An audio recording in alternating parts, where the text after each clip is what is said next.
Test. Are you talking? I put me and Hayden as 3 and 4. I'm Okay, 3. so I'm 1. Yeah. Are you muted though, Maya? So mute yourself and then. Do you hear him through that cable? Test. I hear myself. Okay. I hear myself. That's good. So, wait. Mute yourself. But mute yourself. Then talk. Wait, no. With the green on. With the green on. Have both of them on. I know, with it on. No, green. Yeah, we can hear you when you do that. Yeah. Do you hear him? I don't hear him. You didn't hear him? Nah, but it's fine. As long as you hear him. Like, very faintly. How about now? Go, Mayo? Nah. It's fine. As long as you hear him, though. Oh, wait. Well, what? is this going up or down for you?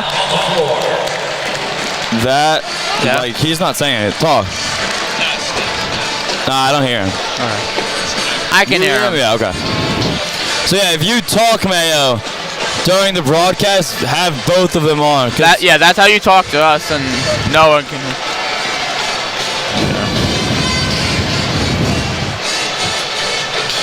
Wait. Can you hear me? Yeah. Do you hear me? Oh, I can't hear you. Interesting. What if he unmutes himself? What if he? Can you hear Hayden? Oh. Turn the green thing off. Hello, test. Do you hear me now? 1, 2, say again. Do you hear me now? Oh yeah, I can. Okay, so I guess whenever his green thing is on, you can't hear me and you can hear him. Yeah, I don't hear him, but now you talk.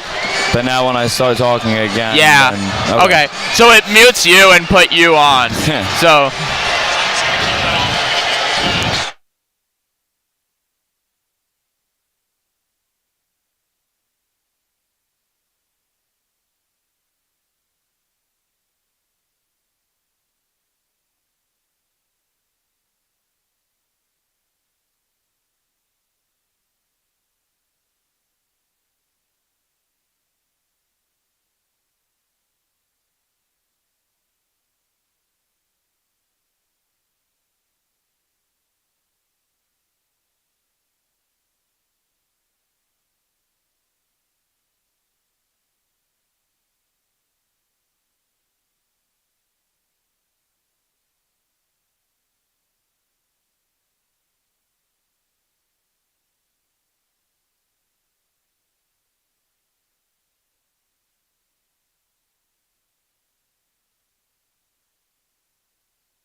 Hello and welcome on in to WHIP Radio on YouTube for the broadcast of Temple men's basketball against the Albany Great Danes.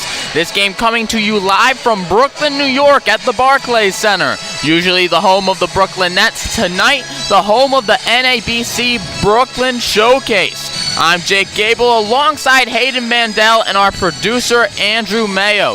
This is the fourth and final game of this Sunday basketball slate. Tipping off all the way back at 11:30 this morning, North Texas defeated Fordham by 1 point in a 60-59 victory. Colorado then pummeled Miami 90-63. Then, the game that just ended, Boston College walked away with a win against St. John's. Now on to this matchup, a revenge game for both sides' coaching staffs. Albany head coach Dwayne Killings is in his third season with the Great Danes and was an assistant coach at Temple under Fran Dunphy from 2011 to 2016. Temple assistant coach Bobby Jordan joined first-year head coach Adam Fisher's staff this year. Jordan was an assistant at Albany just last season and left for Temple this season. Jordan actually was the one to schedule this game against Albany. Hayden, Albany is 6-3 compared to Temple's 5-3. Albany has won 5 straight games. What does Temple need to do to watch out for from the Great Danes?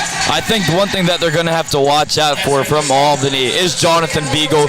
He was the America East Conference Rookie of the Year last season. He started every game this year. He's going to start again tonight for the Great Danes. And he's also leading the team in rebounding as well. 8.6 rebounds per game. That is something that Temple has not been good at stopping. They have to do a good job of honing in on just boxing out their men, and especially number 15. And that's also going to be critical with Jaleel White out as well. Yeah, Jaleel White still has his 2 fingers on his right hand, his shooting hand wrapped up the middle finger and the right finger. He's been out since the Columbia game. It's been about 4 or 5 games since he still has not played in. Now moving on to Temple. After a disappointing loss in the Big 5 championship at Wells Fargo Center against St. Joe's, Temple bounced back in a rout against Bloomsburg. Hayden, what did Temple do right against Bloomsburg that they need to do again to get a win here in Brooklyn? I think they just did a good job of shooting the basketball. I mean, against that game, in that game against the Huskies, Temple shot 47% from the field. They could do a little bit better job of hitting threes from beyond the arc. They only shot 34% from that category. But another big one, and this is the key one, Jake, is the free throws. This is a team that has to make their free throws. They were 14 of 20 in that game against the Huskies. So I think they have been good at shooting from the field, but improving that beyond the arc and from the charity stripe as well. So now we get into our starters for tonight matchup. It's starting just a little bit behind, but not too much as we hit 7:02 right now. That's what happens when you have 4 games of basketball, right? All back to back to back. Yeah, honestly, pretty impressive that it's right around 7 that they're starting this game off. But as both teams are in the huddles and Albany's pre-game hype video is being played on the big screen here at the Barclays Center, we'll get into the starters for tonight. Albany, you have Fillion, Marshall, Reddish, Thomas, and Jackson starting. And then for the Owls, the usual lineup ever since Jaleel White has come out due to injury. You have Hyzier Miller, the guard, starting. Jordan Riley, Steve Settle, the big man, Sam Hoffman, and then Matteo Piccarelli also in the starting lineup for the Owls. The usual grouping there for Temple, Hayden, but I think there's one person that we both believe should be in the starting lineup for Albany that we don't see, and you mentioned him in the pregame. Talked about him. He started every game this season. I thought we expected him to start tonight, but Jonathan Beagle, not in that starting lineup. Maybe, I'm not sure if he's injured or something, but we'll see if he comes off the bench for the Great Danes. Maybe kind of. I see his number 15 standing with the group. Yeah, that's very interesting that he's not starting tonight. And it's not like, as we mentioned, 5-game winning streak for the Great Danes, so you're not using him as a spark plug or anything. Yeah, he started all 9 games, like you mentioned, Hayden. He leads the team in reboundings with 8.5 per game, averaging about 12 points per game, but will not be one of the starters for tonight. I'm looking at him right now. He has a shooting sleeve on his left arm, but it doesn't look like any kind of injury tape on him. I think they're just going with a different lineup and maybe trying to match Temple's small ball. They have Steve Settle. He's 6'10". He's the tallest player on Temple's starting lineup, but they don't really play a big brand of basketball. You can probably argue that the 6'5", 280-pound Sam Hoffman is really Temple's center. So perhaps trying to go small ball and the 5-out offense that Temple likes to run. Yeah, it's definitely a small ball lineup that Temple always puts out there without a true big man, a true 5. I obviously have Emmanuel Akpoma, but he has not been seeing minutes at all as of lately, unless it's in a blowout game or that triple overtime game against LaSalle. But yeah, I mean, it's definitely a Temple team that likes to play small ball, and that's also part of the reason that if you're going to play small ball, you have to focus in on, like we said, boxing out your man, finding a guy when the ball is shot up in the air, and we'll see how they do that and execute tonight. Yeah, and then another guy for Albany to watch out for. Sebastian Thomas is in the starting lineup. He started all 9 games and make it 10 now as this game is close to tip-off. He leads the team in points and assists, averaging about 17 points per game and 4 assists per game as Steve Settle gets into the middle to tip it off with Marcus Fillion. And the tip is off. And we're underway. Temple has it going left to right. Temple in their red uniforms. I don't believe we've seen these uniforms before. Albany in the yellow. Heiser Miller giving it off to Steve Settle. Matteo Piccarelli has it on the 3-point arc. Jordan Riley off to Heiser Miller. A couple of ball screens so far. Piccarelli for 3, and that's an air ball wide left. Yeah, Temple did a good job of moving the ball around on that possession. Got the shot they wanted. Piccarelli just was way off. Pass to the left corner. Albany has it.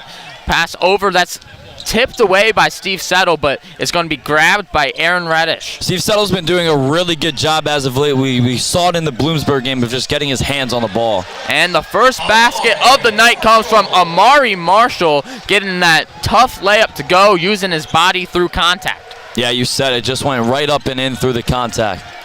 Marshall averaging about 16 per game as well, not too far behind as Jordan Riley for Temple misses a 3. In transition, here comes the Great Danes, and Thomas, the leading scorer, handles it. That was not the shot you wanted if you're Coach Fisher from Jordan Riley. That 3 going off the side of the backboard for Albany, and then a loose ball foul will give it to Temple. Excuse me, that's going to stay with the Great Danes. Everyone walked down the... Oh, no, it is going to be with Temple. Excuse me. That was a loose ball foul on the Great Danes. Marcus Jackson was the one that missed the 3. Jordan Riley bringing the ball up. He's guarded by Marshall. Heiser Miller has it at the logo. The logo special Brooklyn for tonight, Bridge. the Brooklyn Bridge. Usually the Nets logo. Handoff here to Miller, who drives right down the middle of the lane. Scoop layup is good on the right side, and the foul. Heiser Miller gets the layup to go, and he has a 3-point opportunity at the line coming up after. Yeah, that was a tough finish from Miller. He had the defender clawing on his back, Marcus Fillion, and was just able to get up, kind of, as you said, kind of underhanded in and finish with the foul. Miller has attempted the most free throws on the team. He shoots 77% from the season on that charity stripe. He also shoots the most shots in a game for Temple as well. By offense far. really runs through him. I was looking Maybe at those stats, Hayden. Almost 100 more shot attempts than any other Temple player. I believe it's at 96. Yeah, that's just crazy. Layup up and good, the lefty scoop. That one from Marshall. He has all the points for Albany as they lead 4-3. Yeah, that was a tough finish from Marshall. He had Jordan Riley all over him. Very athletic forward for Temple, but was able to get it over him. 18 minutes ago in this first half, Jordan Riley gets it back from Sam Hoffman over to Steve Settle, who will give it to Heiser Miller, who drives middle again, puts up the layup, and this time it goes in again. It needed a little help from the rim as it bounced once or twice on it, but it does go in. No foul this time. 5-4 Temple. Another tough finish from Miller as he gets a steal now going the other way. Miller, Euro step, but his shot is blocked, but there's a foul before the block. So it looks like it will most likely be a shooting foul Miller with the steal from Sebastian Thomas. In the paint this season, these opening 2.5 minutes is the best that I've seen Hasir Miller all season in terms of going in the paint, finishing through contact. I know he got fouled there on this previous one, but he's looked good going inside and driving in on his defenders. Already taking his second shot at the line for the night. He makes that one, nothing but net. 6-4 now. Miller has all the points for Temple, and Marshall has all the points for Albany. And Miller trying to make it 7 here. I don't think I've ever seen that where the opening 10, possibly 11 points have all been from two guys for their own teams. As Miller misses the free throw, Temple still in the lead 6-4. Thomas in the left corner, guarded by Piccarelli. He's trying to work up against him. He goes into the middle of the lane and gets the left-handed floater up on Piccarelli. So that breaks that streak, at least for Albany, as Thomas gets on the board to tie it up 6-6, 17-15 left in this first half. Jordan Riley pulling up from mid-range. No good. Sam Hoffman battling for the rebound, but battling a little too hard, it looks like, as he picks up the loose ball foul. That's going to be Albany's ball. They'll check it in from underneath their own basket. Yeah, Aaron Reddish was trying to check it in a little three-quarters court, and they had to run over there. And we were talking about this earlier, Hayden. Into the game for the first time, Beagle has come into the game. Obviously didn't like what they saw, but they try to pass it to him, and it's turned over. Jordan Riley in transition, the right-hand slam for Temple. They retake the lead, 8-6. That started on the defensive end, that Jordan Riley dunk. Sam Hoffman did a great job of getting in a good defensive position, took it away, and then from there is a quick transition bucket for the Owls. And then a quick turnover from the Great Danes, stepping on the sidelines. That was Aaron Reddish trying to dribble, but he stepped out of bounds, so it'll be Temple's ball.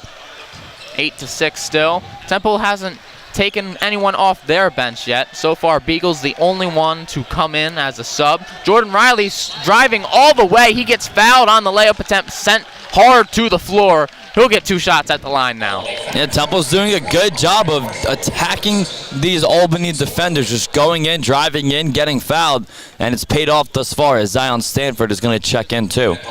Yeah, Zion Stanford waiting at the scorer's table. It looks like possibly Matteo Piccarelli coming out as Riley heads to the line. Jordan Riley puts up the first one, and that's good. 73% on the season. And Stanford's actually going to check in for Sam Hoffman. That's an interesting decision with Beagle out there on the court. Hoffman just got the steal against Beagle, but looks like they're going for even smaller ball now as Riley attempts the second. That one's good as well. Definitely an interesting coaching decision there. We'll see how it pays off. Temple in man-to-man, too. 10-6 is your score, 16:25 left in the first half. You have Thomas going up against Matteo Piccarelli. He spin move into the lane. Oh, he can't get the floater, but he gets his own rebound and puts it up off the glass and in. Looked like Temple was caught watching there. They got the stop, but didn't get the rebound. Yeah, that was just a great hustle play there by Sebastian Thomas, 6'1" guard. I mean, he just did everything in his will to get that bucket. Even after he missed a layup, somehow ended up with the ball right beneath the basket. Zion Stanford, his first time in the game. He's going to drive and get fouled on the layup attempt. Owls have been fouled a lot so far, but that will send us to our first media timeout. Temple is in the lead 10-8 with 15:52 remaining. On the other side, we will see 2 free throws from Zion Stanford. Stay tuned. This is Temple men's basketball on WHIP Radio on YouTube.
We are back here at the Barclays Center. Jake Gable, Hayden Mandel on the call. Andrew Mayo, the producer, here for WHIP Radio. Zion Stanford at the line.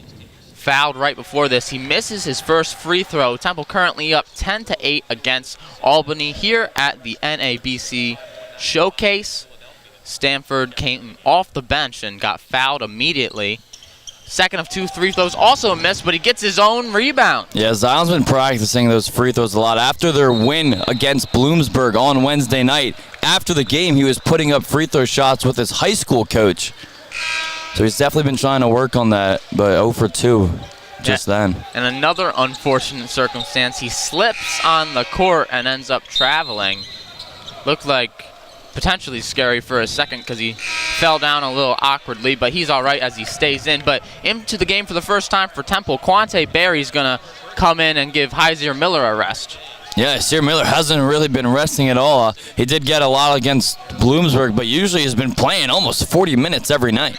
A couple more in for Albany as the pass over to a brick of a three-pointer as we get a foul right there. Jonathan Beagle, we talked about him in the open a lot. He gets the offensive rebound and then is fouled by Steve Settle. Doesn't look like it's going to be a shooting foul, though, as it's going to be inbounded under the Temple basket. Inbounding the ball, getting it in. Check in for the first time, Tyler Bertram. He's going to give it over to Will Amika. And back up top, that is Marshall, who can't make the first one. Beagle fighting for the rebound, but Temple comes away with it. Steve Settle gets the board. That was a good job. Quante Bear just kind of poked it out, and there were 3 Owls there, and Bear was the one that ended up with it. Transition 3 for Settle at the top of the three-point arc, missed. So Albany has it back. They'll take a quick 3 of their own, rattling in and out, and then Beagle getting the offensive board. He's going to travel. There's a good defensive play there by Jordan Riley that could have forced that travel. He would have stole the ball if the travel didn't get called. Yeah, they definitely do have to do a better job, though, of boxing out. I mean, that's already his second offensive rebound for Beagle. Yeah, Beagle leads that Albany team in rebounds, and Temple missing their leading rebounder, Jaleel White. Jaleel White's been out since the 5th game of the season against Columbia as the pass inside to Settle is stolen. Barry with the turnover. Pass ahead. Beagle inside. He kicks it back out for a 3, and that's drained by Tyler Bertram. Yeah, that is today's day of basketball. You had an open layup. Almost. It would have been a little bit contested, but what do? You settle for a 3 ball. Bertram, he's attempted 53s on the season, leading that Albany team. He shoots it at a high clip, 32%. He makes that one and gives Albany their first lead of the game as Temple nearly turns it over. Zion Stanford comes up with it. He attacks Beagle and gets the right-handed layup to go. That's a good job by Zion to just stay focused. Kind of had a sloppy start. Obviously, the 2 missed free throws, the turnover. Almost turned it over there, but was able to flush whatever was in his memory and take it to the basket. Albany on the left side, working up against Jordan Riley. Tried to pass it to the other corner, but it's stolen by Quante Berry. He's going all the way. He has it stripped from him, and they're going to call that off Berry. Berry can't believe the call, but they're going to say that it hit Berry on the way down. That one stripped away from him. So it'll be Albany ball. They trail by 1 to Temple, 12-11. 13:45 left in the first half. Bringing the ball up now is Will Amika. Gives it over to Marshall. Inside to Beagle, who's guarded by Hoffman, who just checked back in. Yep, Hoffman just came back in. They had Zion Stanford on him, but he's also went to the bench as well for Asir Miller. And that was a sloppy turnover there. Amari Marshall looked like an easy catch of a pass, but he just dropped it and it ended up going into the backcourt. Backcourt violation. That'll be a turnover for Albany. Temple benefits. Settle with it. He'll get it to Hoffman, faking the 3. Gives it to Miller, who takes it. And he drains it. Hyzier Miller, don't believe he's missed a shot so far. He's got 9 points to lead all scorers. Temple 15-11 in the lead with 13 minutes to go. Yeah, Miller's just taking good shots. Had an open 3 right there and just made it count. Oh, good pass there. Amika finding Beagle for the easy layup there in between 3 defenders. That pass got through. Yeah, it was a good pass to get it inside to Beagle. All he had to do was finish. Hoffman now at the top of the three-point arc, gives it to Jordan Riley, who drives baseline, kicking out to Miller. He's going to drive in the middle, and he's going to have his shot blocked. Pass up ahead, that's to Little, and he's going to get that layup to go and tie this ball game up at 15 apiece. 12:30 left in the first half. Yeah, Little kind of cheated out there. Once the shot was put up, he kind of started making his way towards the other side of the court, and there was literally no one in front of him. Those were Little's first points of the game as he came off the bench. Riley, his shot no good. They're going to call a foul on the ground. It looked like it was after the shot. Riley went to the ground hard on the shot. That's going to be a foul against Amika. That's his first foul of the game. Shane Dezzoni also checking in for Temple, and Marcus Jackson for Albany. Yeah, Jackson started this game and came out quickly, and then Shane Dezzoni, this is his first action. He has the ball. Heiser Miller now with it, giving it back to Dezzoni. Thinking about the three, they give it to him, but he travels. He took a couple of pivot steps, and Beagle was on him. He had a mismatch. He drained the three, but it doesn't count because of the travel. He was very hesitant in shooting that ball. Jonathan Beagle wanted him to shoot it, and he kind of was just in his head and traveled. He shouldn't have been hesitant because he made the shot, yeah. But Albany has it. I'm sure Coach Fisher is going to like that too, the way he preaches shooting the three ball. Yeah, you normally don't see a Temple player hesitant to shoot that three, especially under Fisher. Heiser Miller getting that pass stolen, and he's going to drive with his left hand, gets hit with some contact, and that's going to go out of bounds after the rebound attempt off Beagle. That'll be Temple ball, but we hit another timeout. It's tied up at 15 apiece, 11:40 left in this first half. A tie ball game. We'll see if that changes on the other side.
Back here at the Barclays Center, 15-15 is your score. Temple has it underneath the Albany basket. Jake Gable, Hayden Bendel on the call. Andrew Mayo, our producer. Heiser Miller set to check in.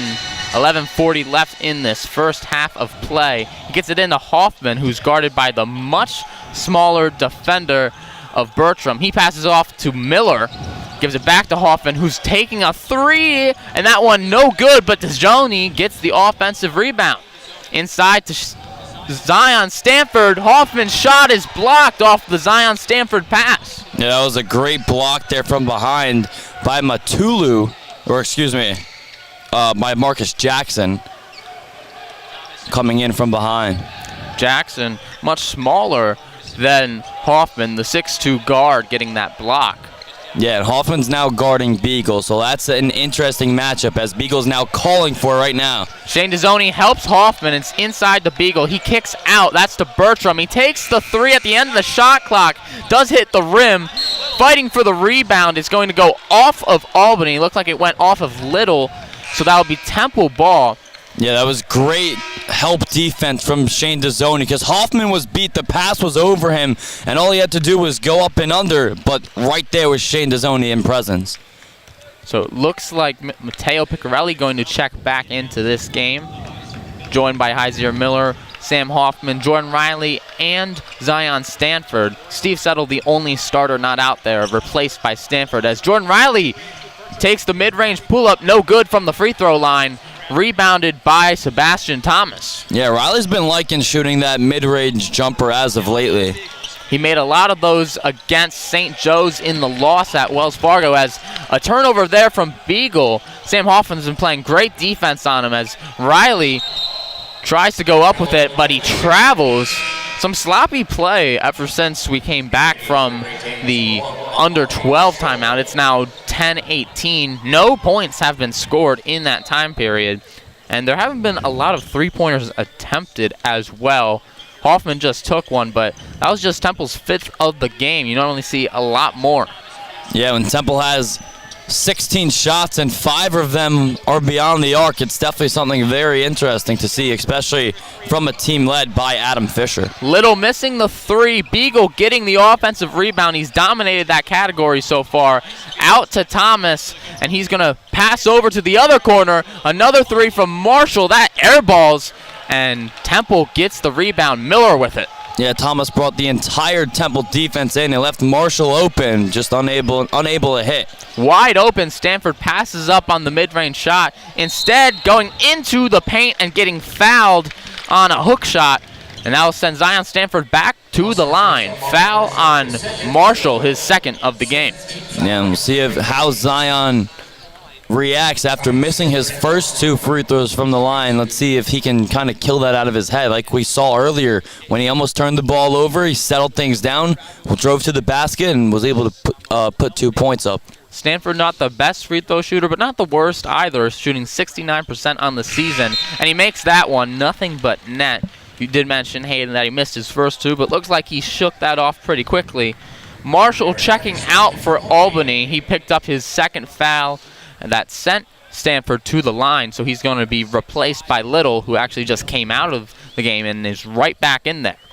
Stanford taking his second foul shot. He makes that one as well, so extending the Temple lead to 17-15. 9:30 left in the first half. Crossing half court, Sebastian Thomas with the play call. He gets a screen from Little.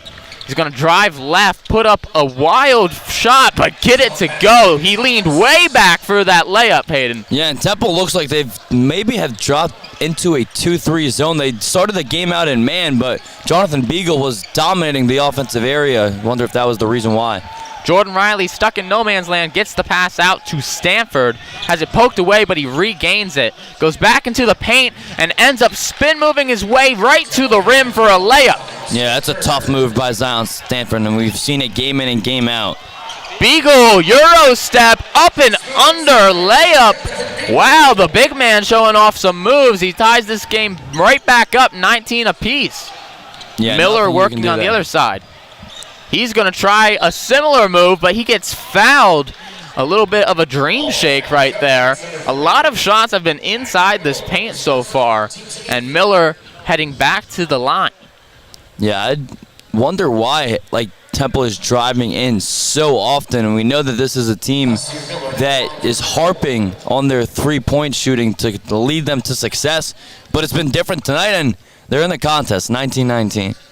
One thing about Beagle, he is 6'10", but he doesn't get a lot of blocks. Less than half a block per game, so maybe Temple trying to exploit the interior defense as Miller drains the first free throw. He's up to 10 points already in this game. That's half of Temple's total at 20.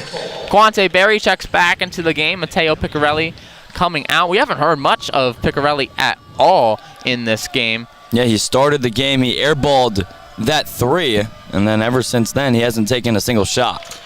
Miller hits the second.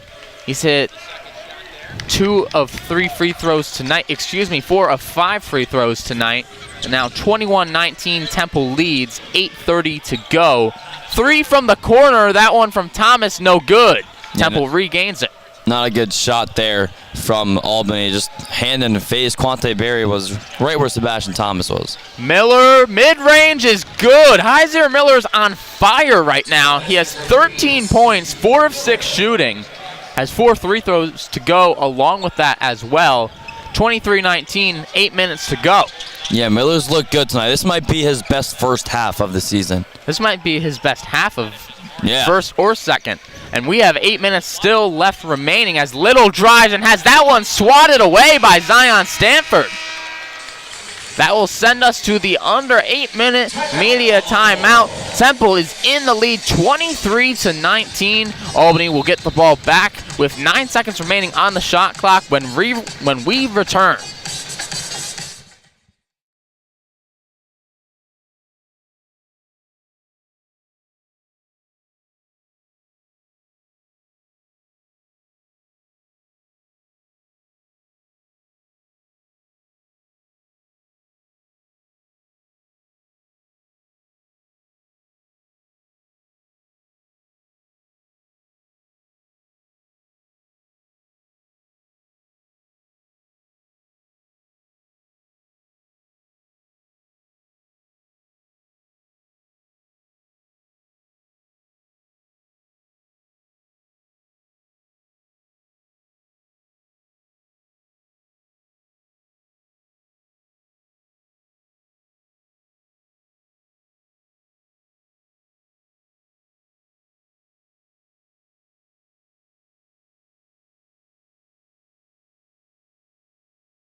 Back here on the call, Temple in the lead 23-19. Jake Gable and Hayden Bandel on the call for WHIP Radio on YouTube. Andrew Mayo, the producer here in Brooklyn at the Barclays Center.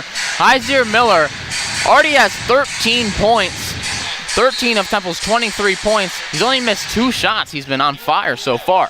Yeah, and Miller's just, it's a different season for him when we look at it from his first 2 years on North Broad and compared to this year where he has kind of the keys in his hands to this basketball program. Last season, just to put it in perspective. As he takes it all the way with the Euro step, he has 15 points right now, taking that coast to coast. Yeah, and so as I was saying, just last year, in a single game last season, the most amount of shots he took was 13. This season, the least amount of shots he took is 13. Yeah, a big difference there as Beagle hitting the foul line jumper. The big man extending his range a little bit there. 25-21, Temple in the lead, 7 minutes to go. Hoffman taking a 3, no good. Fighting for the rebound with their own teammates. Albany comes up with it. Jackson dropping it off to Matulu, who traveled. This is that's Justin Neely. Just his second game played, however, though. He's only played in one game so far, and that was last game. He injured his ACL last season, 2 games into the season, and that was a shame because 2 years ago he was the conference rookie of the year, so this is really like his second season almost, and his second game back from injury. Yeah, man, that's good for Albany, too, because they basically have now, they do have the last 2 America East Rookie of the Years. Yeah, the other one being Beagle, who's already had a big impact on this game. That one poked away from Steve Settle. Jackson coming up with the steal, and then an immediate foul there from Temple. That was a great job by Marcus Jackson, just to poke his hand out right at the exact time, able to take it away from Settle. Yeah, Heiser Miller picking up the foul there. One foul so far. That looked more of like a frustration foul after. I know it wasn't Miller who turned the ball over, but Albany coming in on a transition play, and Miller just didn't want it. Thomas, aggressive with the ball fakes, passes over to Jackson. Now Neely has it, working against Settle into the lane. Fadeaway shot, just a little bit short, hitting the front rim. Temple with the rebound. Barry has it. He's going to drive in and take a mid-range shot, and that one also hits front rim. So now Albany is racing the other way, and Thomas for the Great Danes misses. Beagle rebounds, put back, layup. You've seen a lot of that so far tonight. He's got 8 points to go with 7 rebounds, and there's still 6 minutes to go. Yeah, and 5 of those 7 rebounds have been on the offensive end. We talked about it, Jake, in the beginning of the game. It's something that Temple needs to do a better job of boxing out, and especially Sam Hoffman, who's kind of been guarding him tonight. Miller missed a reverse layup, but got the ball back. He takes a 3 now. Another miss, but Hoffman gets the offensive rebound. Jordan Riley hesitates, shoots a 3, no good.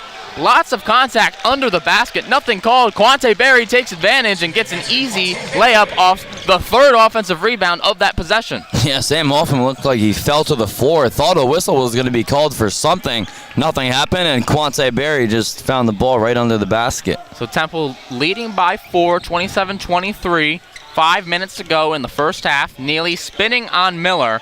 He's stuck in the middle of the paint, passes out to Thomas. 7 on the shot clock. Good job by Miller just to keep him on his ground. That ball poked away out of bounds. There's 1 second remaining on that shot clock, so Albany going to have to chuck up a quick shot or maybe even pass up a alley-oop for Beagle. And it looks like head coach of Albany, Mr. Excuse Me, Dwayne Killings, wants to talk this one over for an inbound play. He calls a timeout. Yeah, and Dwayne Killings actually got his NCAA coaching career started with Temple. He was an assistant director of basketball of operations in 2006, and then in 2011 and 2016, he came back to work for the Owls under head coach Fran Dunphy at the time. He was an assistant for 5 seasons. Yeah, a lot of ties to both teams. We talked about this all the way before the start of the game, but as you mentioned, Killings, and then head coach Bobby Jordan. I saw you dap up Coach Jordan on the sidelines before the game there. Jordan was an assistant at Albany under Killings just last season, but he joins Adam Fisher's squad this year. Yeah, Bobby Jordan, he came into our class, Jake. Yeah, John DeCarlo's class. He talked to us about this game and how he set this one up. Asked his former team if they wanted to play against Temple in this showcase, and obviously you know what the answer was, as a shot clock violation there. The 3 was attempted by Tyler Bertram, but he couldn't find the rim on that one, as he kind of just chucked it up immediately, and they subbed him in for that play and subbed him right back out. Yeah, he just subbed in a shooter, and I was not surprised by that at all. I was actually looking over towards the sideline before they called the timeout to see if they would put anyone in to shoot a 3. Isaiah Miller with it now for Temple, rejecting the screen from Hoffman. He has a 3 opportunity, and he's going to take advantage of it and drain it. 30-23 is your score. Temple in the lead.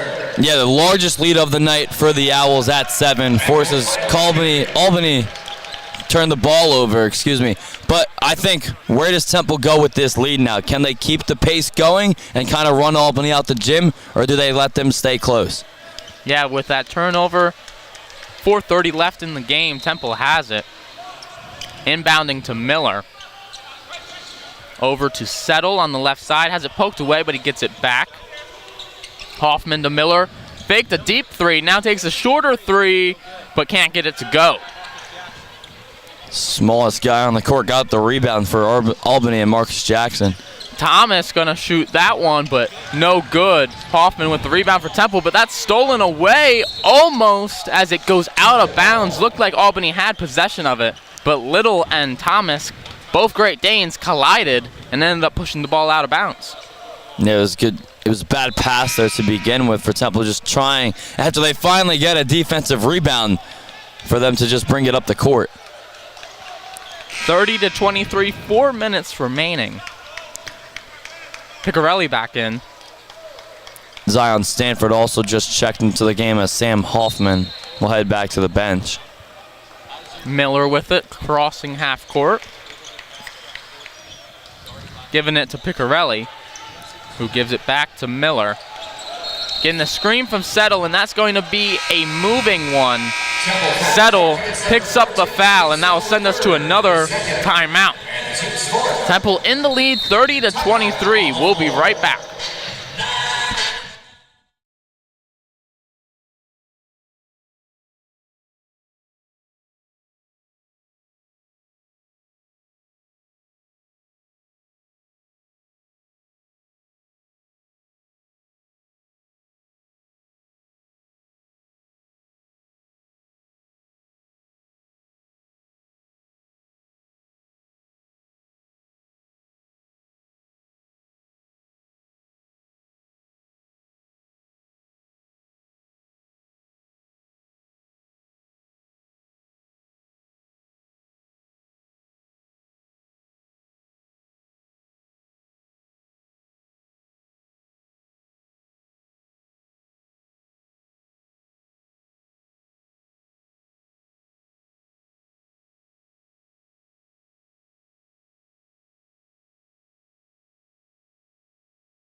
Back here at the Barclays Center, just under 4 minutes to go. Temple leads 30-23. Albany with the ball.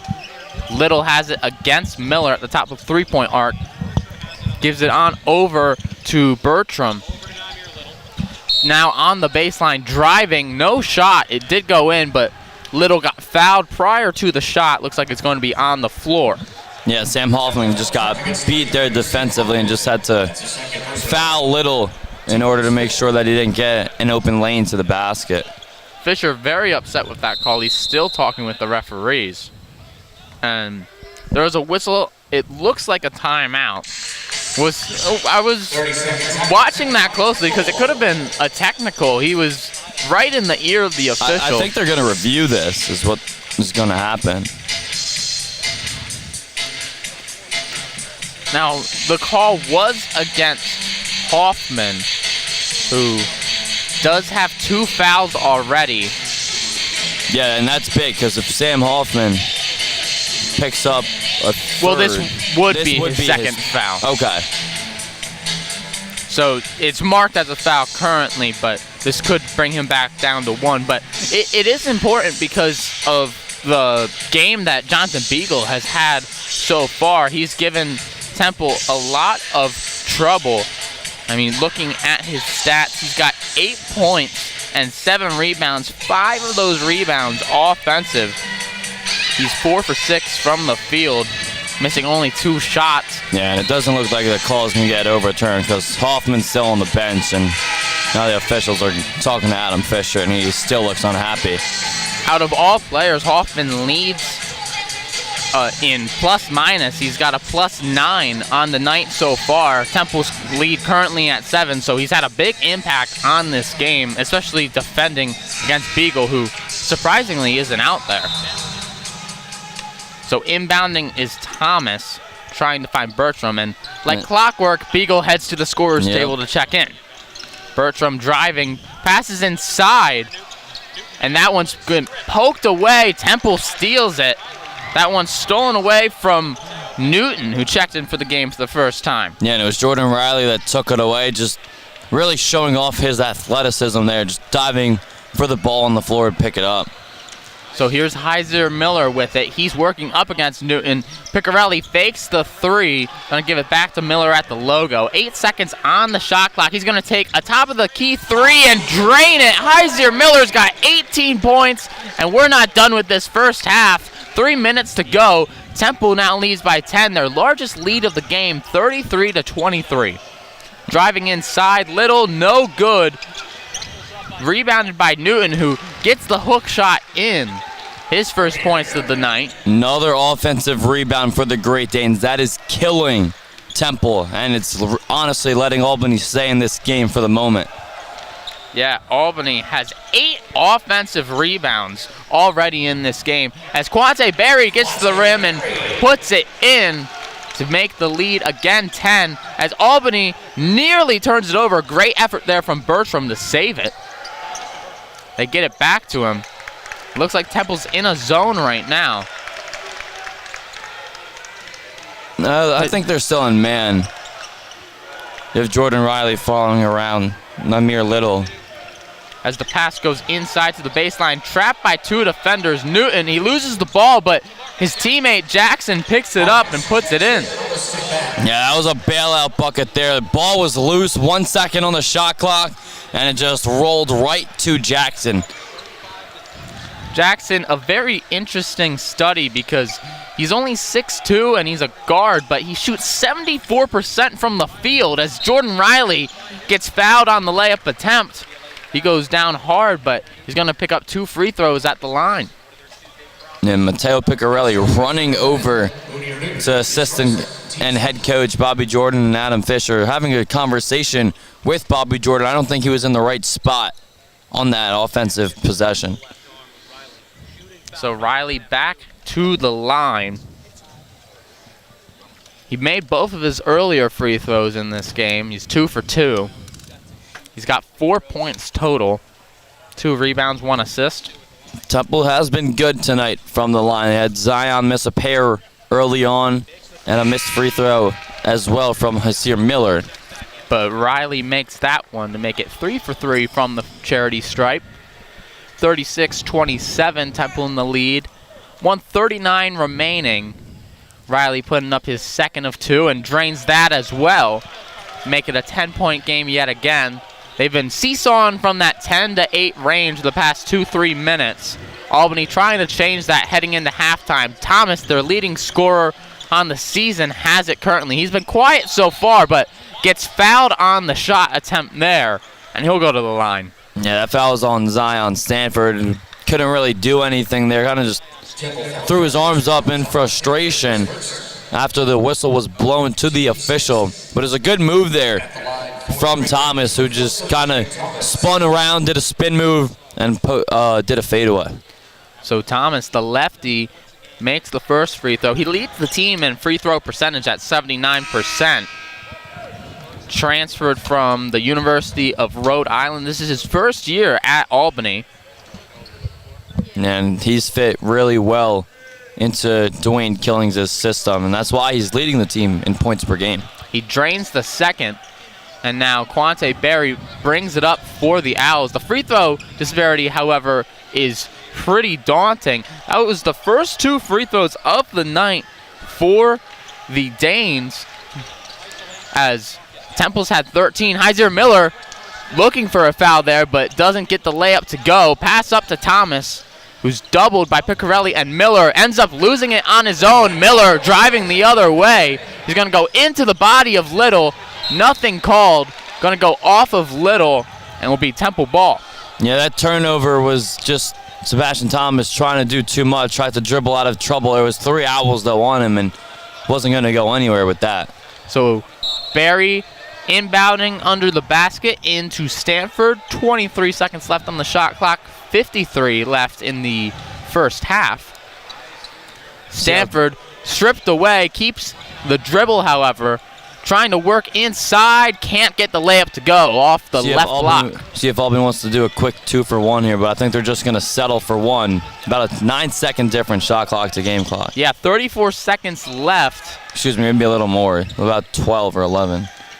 Yeah, under that 30-second mark, so can't get that 2-for-1. Pass inside. That one's just rejected and caught by Zion Stanford. A little snatch block there from the freshman. Yeah, Zion Stanford just grabbed that ball out of the air once the shot was put up, and he'll slow things down, too, for Temple to hold for one. Miller at the logo, guarded very tightly. 5 seconds left on the clock. He gets a screen from Stanford. Switches on to Beagle. He's going to drive into the lane, put up the floater. No good. Referees call it off, so it wouldn't have mattered anyway. So Temple has the lead heading into halftime. They are up 37-29 against the Albany Great Danes. Heiser Miller leading the way with 18 points already in that first half. Leading the way for Albany. 8 points from Beagle and 8 points from Thomas. They're tied as the leading scorers for the Great Danes. Well, that's it for the first half. We will see you soon after halftime when Temple continues their battle against Albany.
Welcome on back to the Barclays Center.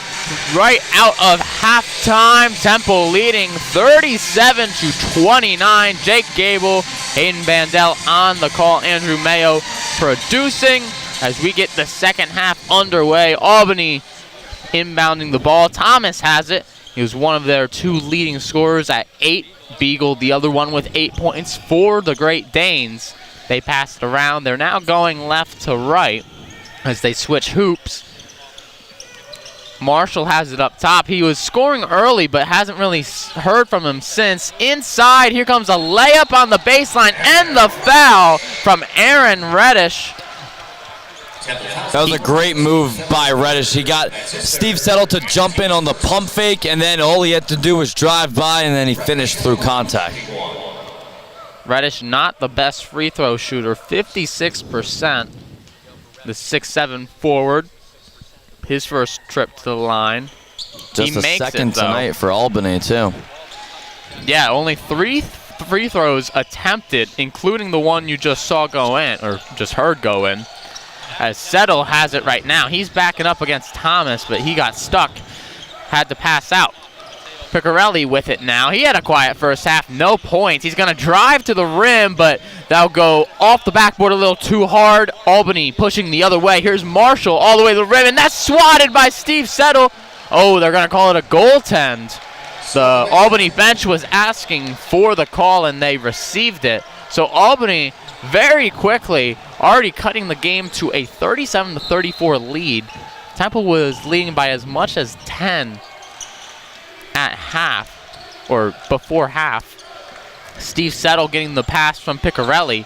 You're going to pass out to a wide open Riley for 3, and he'll drain it. Riley pushing the lead up to 6, 40-34. Less than 19 to go in the second half. Yeah, Albany's come out of the halftime locker room. Every time they score, they've been pressing Temple, and it's allowed them to get quick buckets, or at least quick looks, early on in the shot clock. Steve Settle deflects that one out of bounds. They'll stay Albany ball. Thomas inbounding from the sideline. He'll give it, excuse me, yeah, that was Thomas to Jackson. Now Marshall has it. Another display where we've seen Steve Settle be very aggressive in just getting the basketball. Speaking of aggressive, that was Marshall being a little too aggressive there on the drive. He kind of ducked his head in on the layup attempt and got caught with an offensive foul, so that'll be Temple ball. Albany's still in this press. They got 2 guys on Hasir Miller. That was Marshall's 3rd foul, so he checks out of the game. Jordan Riley easily brings it up past half court. Press not really doing too much. Piccarelli pass to Hoffman, who gives a nice pass to Settle, who slams it through for 2. Steve Settle getting up for the slam. Yeah, that was a great pass by Sam Hoffman. He dragged in 2 defenders into the paint, and it left Steve Settle wide open to cut in.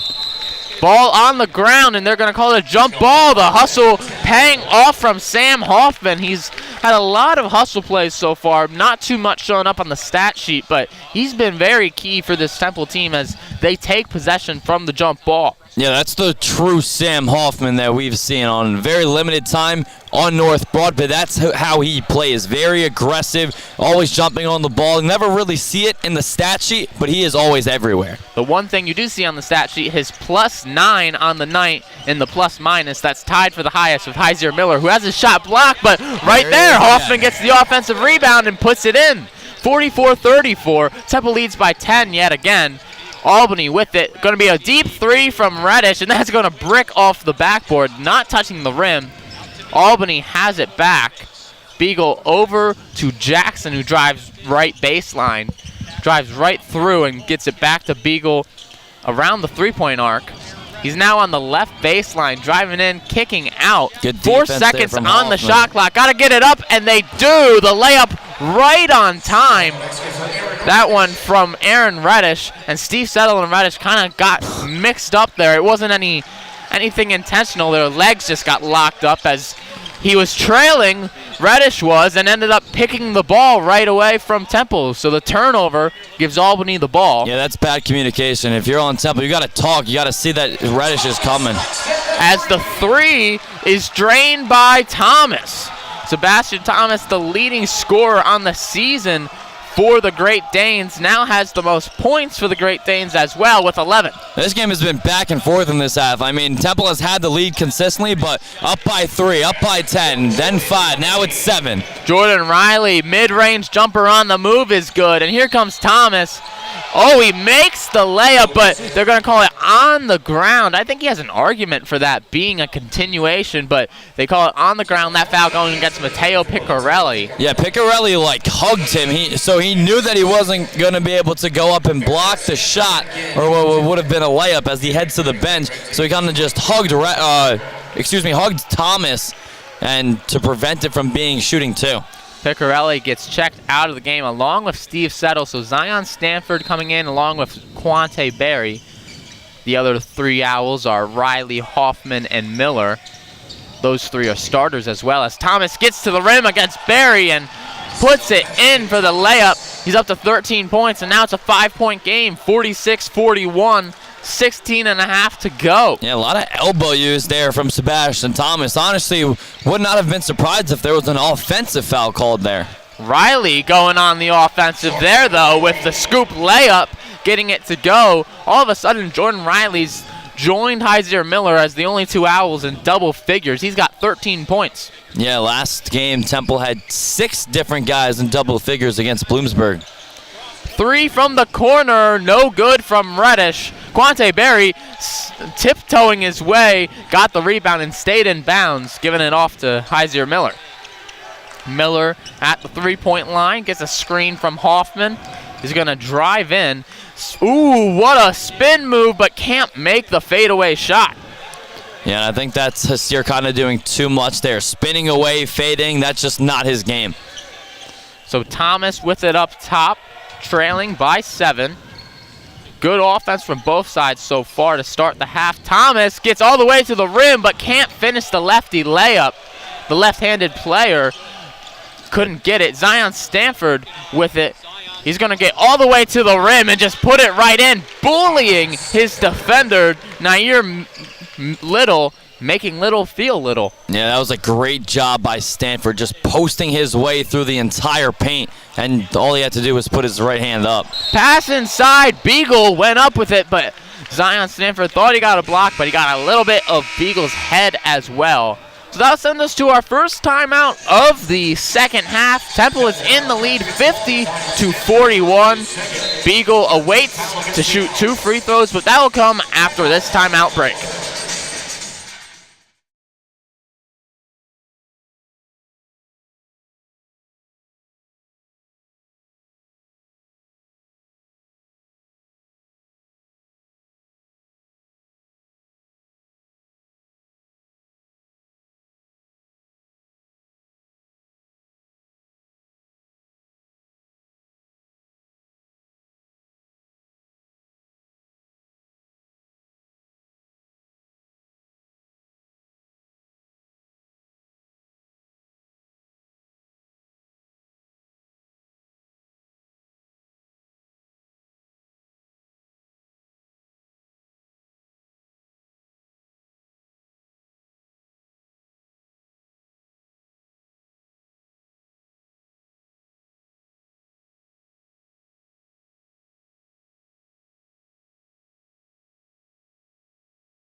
Back here at the Barclays Center in Brooklyn, Temple leading 50-41 over the Albany Great Danes.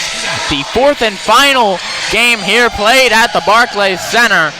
Temple in the lead with 15 minutes to go in the second half.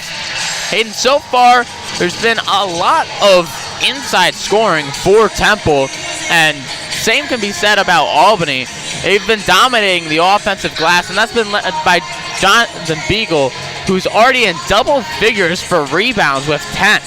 Yeah, and a lot of it is weird for Temple, too, because when you think of the Owls, you typically think of them as the team that shoots the ball from beyond the arc. But, yeah, tonight we've seen it from Hasir Miller, from Zion Stanford, from Jordan Riley, driving in and getting to the basket. And even when they're not finishing, they're getting to the line and getting fouled. Neither team shooting particularly well from three-point range. Temple 4 of 12, that's 33%. Albany 2 of 13, that's good enough for just 15% on the night. So not too well shooting from the Great Danes as Beagle heads to the line. Before we went to break, he got fouled on a layup attempt by Zion Stanford. He hit him on the head as he went for the block. So that will send the big man to the charity stripe. He's 56% on the season from there, and he drains the first. He's been giving Temple problems all night long. You talked about his 10 rebounds. Half of those, though, have been on the offensive end. Yeah, he averages 9 rebounds a game, so he's already past that. He misses the second free throw. Quante Berry comes up with the rebound for Temple. Beagle sits at 9 points and 10 rebounds, one away from a double-double, as Sam Hoffman has it for the Owls, giving it to Miller. Miller gives it off to Zion Stanford, who hits Riley in the corner. He's going to drive baseline, up and under, no good. A little bit wild there as Albany heads the other way. Beagle thought about a three, gives it to Thomas, who has a wide open three, no good, but Beagle tips it in. A little bit of a volleyball touch, barely touches it and getting the layup to go. Yep, there he is again, a 6th offensive rebound, and it came off of the shot from Thomas, who was wide open from 3 because Jordan Riley, who took the shot on the other end, took a hard fall to the floor and was late getting back, which is why Thomas was so open. Hasir Miller fouled from behind on the dribble. It's going to be a foul on the floor, but that one coming up against number 3, that is Nymir Little, who came up hobbling after that one, so he goes to the bench. And we just saw Jonathan Beagle, his 3rd double-double of the season. In the 9th of his career, so just another day at the office for Beagle. Yeah, honestly surprising it's not higher considering how close his points and rebounds are to that double-double figure on average. Hasir Miller in the middle of the lane, and he gets it to go. The smallest guy out there goes up against 3 Great Danes and gets the shot to fall. Hasir Miller's up to 20 points on the night and extends the lead. He's been looking really well tonight. I mean, like you said, already 20 points. He's been very aggressive, though, and making kind of decisive decisions very quickly. Miller's been good from the line so far, 4 of 5 on the night. And he drains that one to make it 5 of 6. He's up to 21 points. His season high came in the loss to Columbia. He had 29 points in that one. He's approaching that as we get a 3 from Bertram, and he drains it for the Great Danes. Just their 3rd 3 of the game, coming at a great time for them, cutting the lead down to 6, 53-47. Temple with the ball, and they lead. Yeah, Temple's been very aggressive on the defensive end on off balls with guys coming to double team, and Hasir did it that time, and they got beat. Barry, spin move on Beagle. He tried to swat the ball down. He thought he got it clean, but the refs say otherwise. That's going to be a foul. It's going to be on the floor as well. Both sides upset now because Albany thought it wasn't a foul, and Temple thought it was on the shot. That's one thing when you're an official, that you got both teams coming at you. The one team says it's not a foul, the other team says it's a foul, but it's shooting, and now it actually is shooting. Yeah, they originally called it out of bounds, and Hasir Miller was actually set up to inbound, and then he saw Barry at the line and decided, oh, I should probably not be here, as Barry misses the first free throw. Barry a 74% free throw shooter. That was his first attempt of the night, but missed that one. Drains the second, however, to make it a 7-point game with 13.5 to go. Thomas with it, guarded by Barry. At the logo, near half court. He's going to drive right, stutter step, go through the lane and through the body of Barry and get the foul. Thomas using his body and being pretty aggressive against Barry. Yeah, that's the second time tonight that we've seen Thomas being guarded by Barry and just coast right by him. As Shane Dezzoni only played less than 90 seconds in that first half, is going to come in again. Yeah, Hoffman and Dezzoni sit at the scorer's table to come in. We'll see who they replace. I saw Barry, he's grabbing his neck right now. It looked like he might have gotten elbowed in the chin or neck area.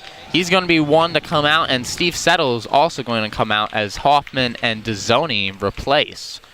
Miller, Riley, and Stanford will all stay out there. No substitutions for the Great Danes, as the second free throw is also good for Thomas. He drains both, leads the team in free throw percentage, and you see why there as he drained both of them. A little bit of pressure shown by Albany, but Temple gets it past half court. Riley with it on the left wing. He gets it to Hoffman, who was wide open, but passes to Miller. Miller looking for Hoffman, and will get it back. 12 on the shot clock. Step back three, but that is going to be a foul on the three-point shot. It looked like it could have gotten blocked, but then the body of Aaron Reddish ended up just plowing over Hyzier Miller. A big difference there. 6'7", 195 into a 6'1", 190 body. Yeah, that was a deep three taken by Hyzier. Definitely did not want to foul him that far beyond the arc, but he did a good job of getting the defender to lurk in. And the key thing you just mentioned, it's on a three-pointer, so that will be 3 shots at the line for Miller, who's approaching his season high of 29. He's currently sitting at 21. First one is up, and that's good. Miller now 6 of 7 from the line tonight. He's 7 of 16 from the field, just under 50%. While that's not the best, it's certainly better than what he's been doing this season. He's been shooting 32% from the field prior, as he misses the second free throw. Yeah, it's been probably Miller's best game of the season, to say the least. And obviously, like you kind of alluded to, he can be better, but for what he's given you tonight, it's why the Owls are up by 6 right now. Third free throw gonna rattle out as well, so he only connects on 1 of the 3 opportunities there. That one might come back to bite the Owls, but they lead by 6. 12:45 left in the second half. And Temple missed 6 free throws their last game. They already have 6 missed free throws tonight with over 12 minutes left to play. Beagle with it up top. He didn't seem comfortable there behind the three-point arc. Now kick out. There's a shot there. No good from Marshall. Very, very short. And here comes Temple. Miller with it. Takes the screen from Hoffman. He's going to take a 3 over Beagle. No good, however. Rebounded by Shane Dezzoni. How about that? Shane Dezzoni not getting a lot of minutes, but gets another offensive rebound. That's his second of the game, and he's only played for less than 3 minutes. He's going to take a 3 there. That one no good. Earlier in the game, he traveled, but he made the 3 if the travel wasn't called. Reddish getting all the way to the rim. No one stopping him in transition, and that's going to be a layup. And now also bring us to a timeout. All of a sudden, Albany coming really close to Temple here. It's 55-51 with 12 minutes left to go in this one. We'll be right back.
Back here, Jake Gable, Hayden Mandel, producer Andrew Mayo here on WHIP for YouTube. Temple in the lead against Albany, 55-51, 11:51 remaining in this game, or at least in regulation. Cannot tell the future. Mateo Picarelli will inbound. He checks back into the game. Very quiet night for him. They don't give you any announcer magic powers to know what's gonna happen? Oh, I wish. They actually give me the opposite. I start to jinx people when they're at the free throw line. As we have a foul on the floor, Heiser Miller driving. That foul's gonna go against Newton. Newton hasn't played too much, but that's his second foul. And it's gonna be a timeout on the floor. We'll stay with you because we just came back. I'm not sure if you saw who called the timeout. I didn't see if that was Albany or Temple or media. Yeah, I'm not sure who called the timeout, but it was very quick after we just had a break. My assumption is that it was Albany because first possession they immediately fouled. But so far tonight, I mean, it's really been for Temple, it's been Miller, it's been Riley, a little bit of Stanford, and then Hoffman on defense, but we haven't really seen anything from a depth perspective, and especially from Mateo Picarelli, who has 0 points so far. Yeah, and it's definitely not something that you want to see. And like we said last game, 6 guys that had 10 points or more. They were kind of taking the women's tactics in that spread out offense. Everyone gets a touch. And tonight it really hasn't been the same. You have Asir Miller, like you said, approaching a career high. He's 7 points shy of matching that. And also Jordan Riley has also looked good as well. But other than that, they're the only 2 guys for Temple in double figures. And other than Zion Stanford, no one else has more than 8.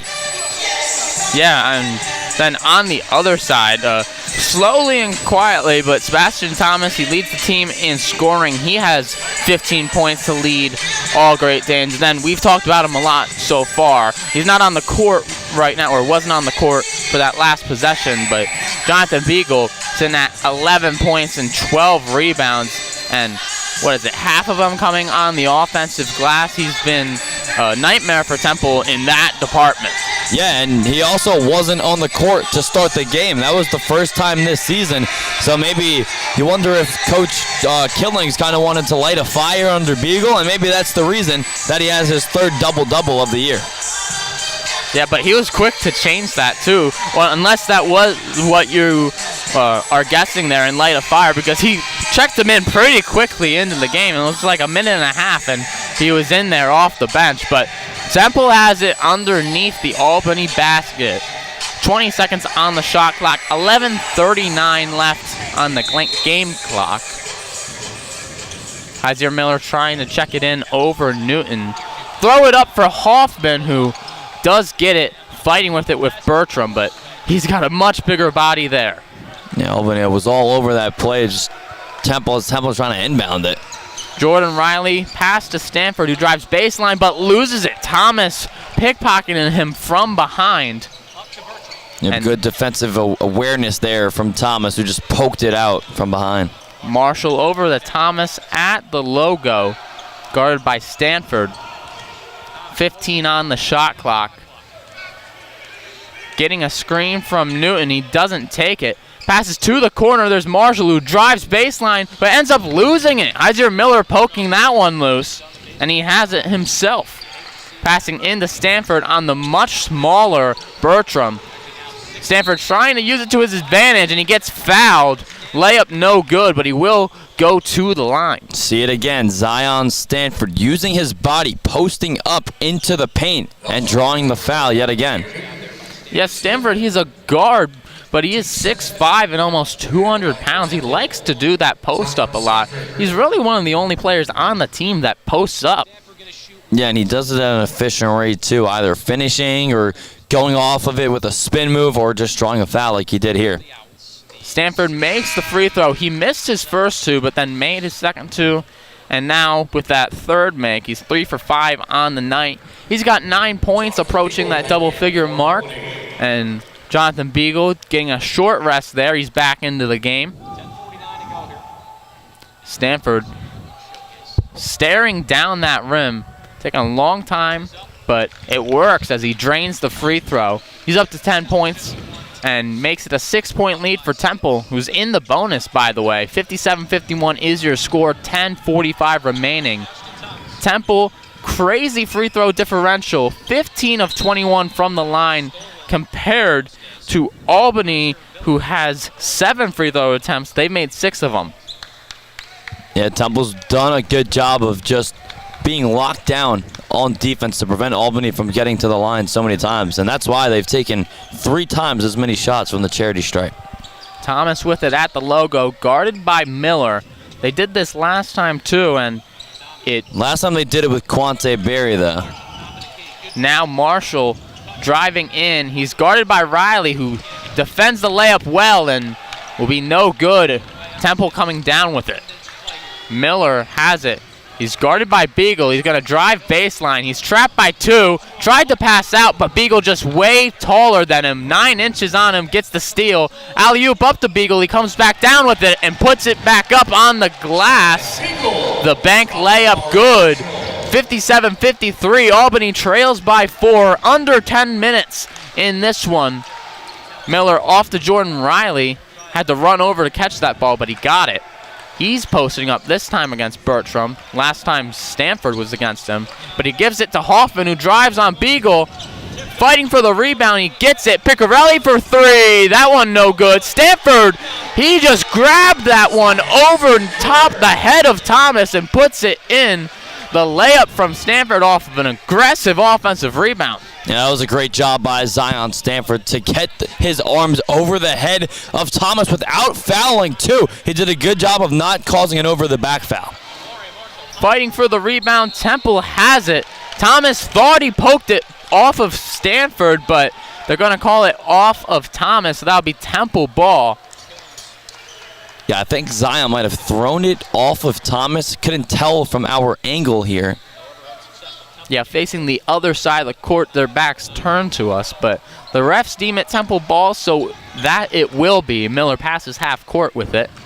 9 minutes to go, about 20 on the shot clock. 6-point lead for the Owls. Riley has it stripped. Bertram on the ground, Hoffman on the ground, and Hoffman comes up with it. Gets it out to Miller. Shot clock never reset, so 9 left. They have time. Riley with it. He's going to get a defender in the air, but then lose it. Reddish coming up with the steal. He's going to go right at Miller and just miss the layup, but that's going to be a foul on Miller on the layup attempt. Yeah, that was the second time in that possession by Temple where Thomas got a piece of the basketball and almost forced a turnover the first time. The second time, the Great Danes ran away with it. So Thomas at the line. He's 4 for 4 at the line today. Excuse me, Reddish, not Thomas. Reddish makes the first. He's 1 for 1 for the day. Now make it 2 for 2.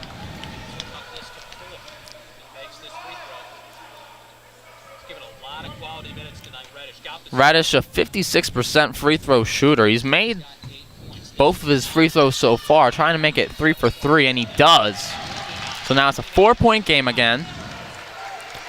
59-55, 8:40 to go in the second half. Miller with it for the Owls. Gets it to Stanford, who drives into the middle. Really high dribble and loses it. And all the way, alley-oop attempt, no good. Trying to throw it down was Reddish, but the pass from Thomas couldn't connect.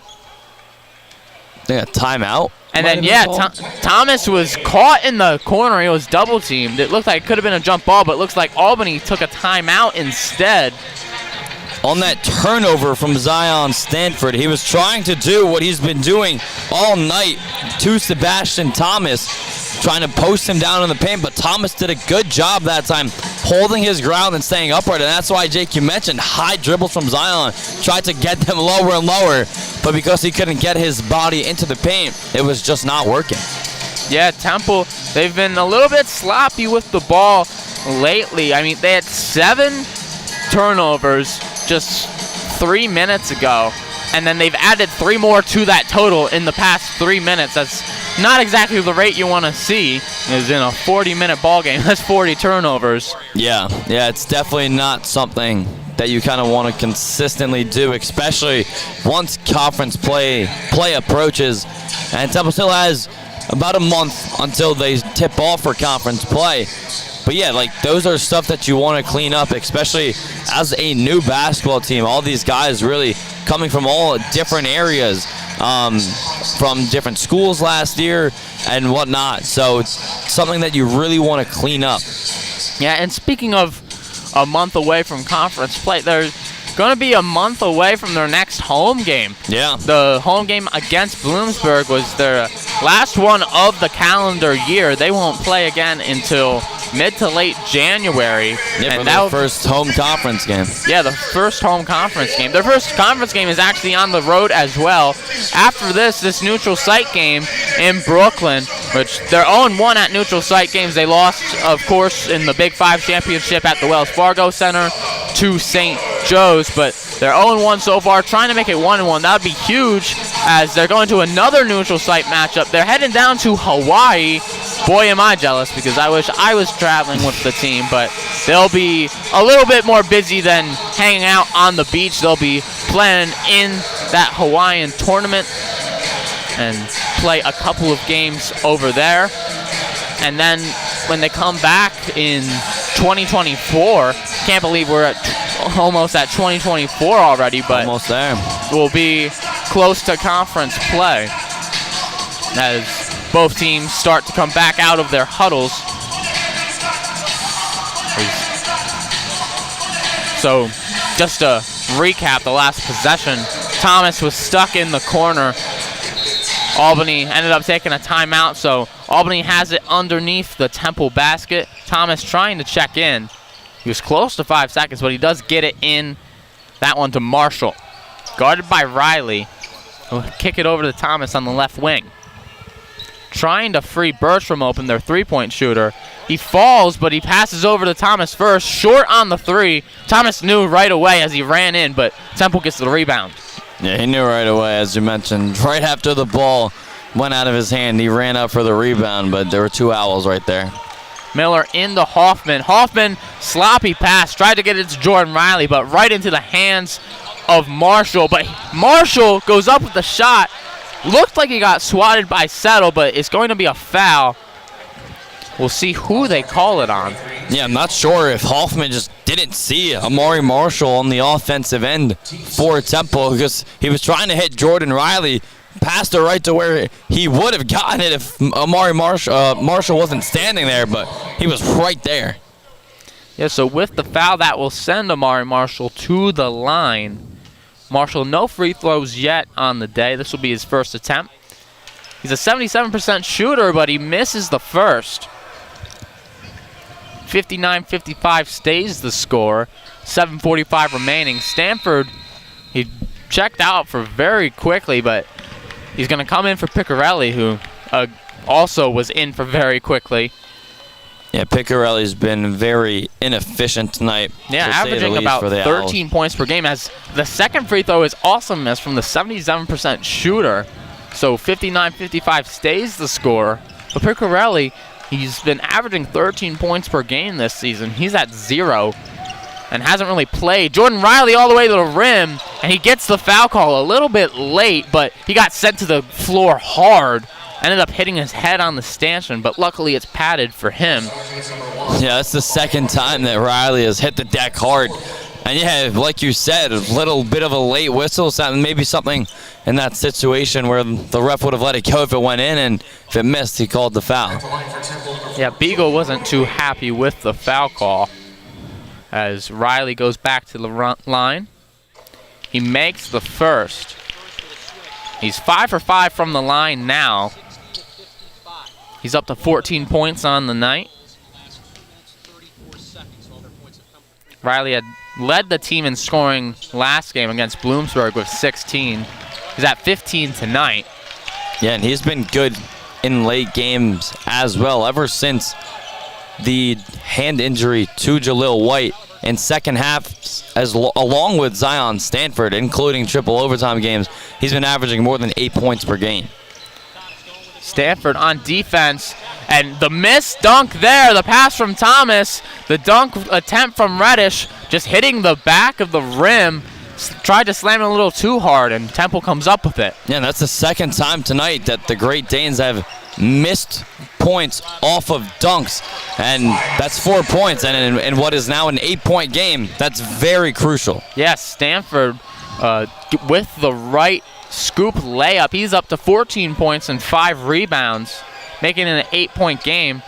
It was 4 points just a few possessions ago. Beagle gets 2 owls in the air but misses the wide open layup. You can't get it much easier. Maybe he should have dunked it that time. Yeah, it may be wide open. Stanford fouled on the drive attempt. It was before the shot, but Temple is in the bonus. So that will set him up with a 1-and-1 opportunity. He's 4 for 6 on the night. He missed his first 2 free throws of the game, but he's made 4 straight. That foul going up against Reddish. That's his 3rd of the game. It's good to see from Zion Stanford. Like you said, he missed the first 2, but ever since then, and I'm probably going to jinx him, but he hasn't missed yet tonight. Yeah, of course, I jinxed him. As Stanford misses, Beagle comes down with the rebound. That one's going to be his 13th of the night. But yeah, back to Zion. Like, just when he does something wrong, he always just never makes the same mistake again. Bertram with the 3. That one huge for the Great Danes. That's his 2nd of the day. Excuse me, his 3rd of the day. All 9 of his points coming from behind the arc as Riley drives through the entire Great Danes defense and gets the lefty layup to go. Yeah, that was a great job by Jordan Riley, weaving through 3 defenders from Albany, able to take it all the way to the rack. Thomas with it up top for Albany. We have a whistle, and it looks like it's going to be an away from the play foul. That's going to be against Settle. He was wrestling a little bit with Beagle, and Settle's going to check out of the game. That's his 4th foul, so Quante Berry's going to replace him. And also in the bonus, it will send, excuse me, I said that he was wrestling with Beagle, but it was actually with Bertram. So he's going to shoot the free throw, and that's a big difference there as he drains the first because the sharpshooter gets to go to the line instead of the 6'10 center. Yeah, that definitely worked in favor of Albany. And unlike Temple on their last 1-and-1 bonus shot on the miss from Stanford, Bertram made it. 2nd free throw attempt. That's good, hitting the bottom of the net. And free throws are going to be critical at the end of this game. Less than 6 minutes left to go. Both teams in the bonus streak. The game might be won at the line. Yeah, 65-60. Temple's been winning that free throw battle in terms of total free throws taken, but Albany has made a lot that they've gotten. Miller with the missed 3. Bertram has it. He's going to give it off to a wide open Reddish 3. No good. And getting the rebound was Miller. Hoffman fighting with Beagle for that tip. Albany's missed a lot of wide open missed 3s tonight. We saw it just there from Reddish, and it's part of the reason that they're shooting 20% from beyond the arc. Barry spinning on Bertram, and he gets it to go inside. Barry using his size to his advantage. 67-60, Temple in the lead, 4:45 remaining. Yeah, it definitely could have been a foul call there on... Oh, Barry swats that one into the stands. Thomas going up for the layup. Didn't see Barry behind him, and that'll stay Albany ball. Barry only averaging 0.2 blocks per game. Probably just 1 block on the season. There is 2nd. Yeah. Get it into Thomas with 20 seconds left on the shot clock. Left wing, Bertram, deep 3. That one's no good. Fighting for the rebound with themselves. Temple gets it. Stanford ran into Hoffman a little bit, but... Yeah, I'm not sure that's the shot Albany wanted. Like you said, a really deep 3, about 27, 28 feet out, taken by Bertram. He had made 3, so maybe a little bit of a heat check as Riley went up for the slam attempt, but gets fouled, and he fell to the floor as well as Marshall. Yeah, and that's Marshall's 5th foul. That will take him out of this ball game. Yeah, and Jordan Riley fell to the floor while everyone from Temple's bench was jumping up from the floor. Even Jalil White, who's out tonight, was jumping up with the rest of the bench. I think that they're going to review this on Albany's side, and it makes sense because this would take Marshall out of the game if it is his 5th foul.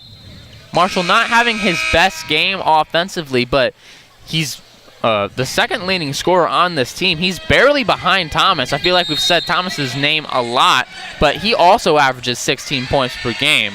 Thomas just 6 decimal points ahead of him in per game average.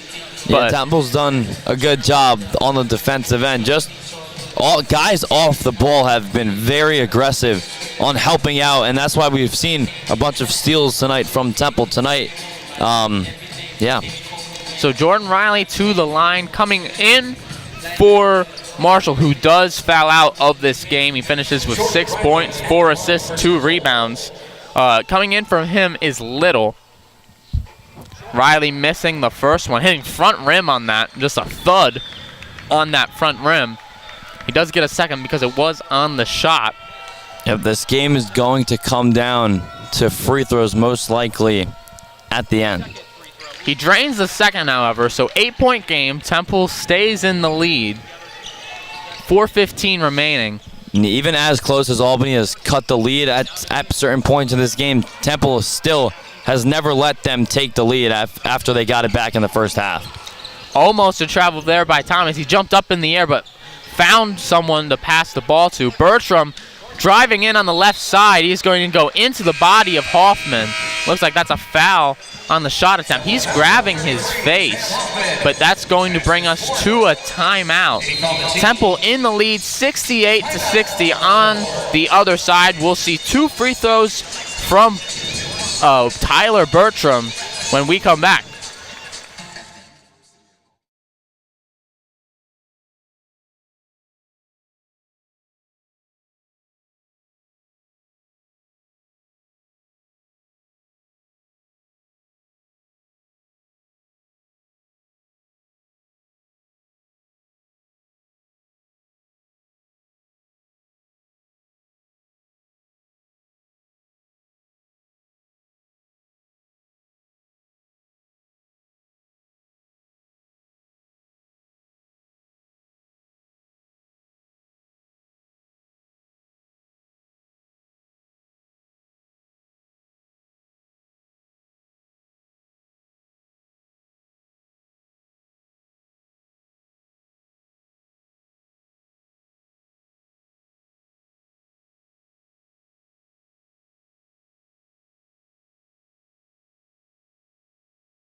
Back here at the Barclays Center in Brooklyn, Temple leading 68-60.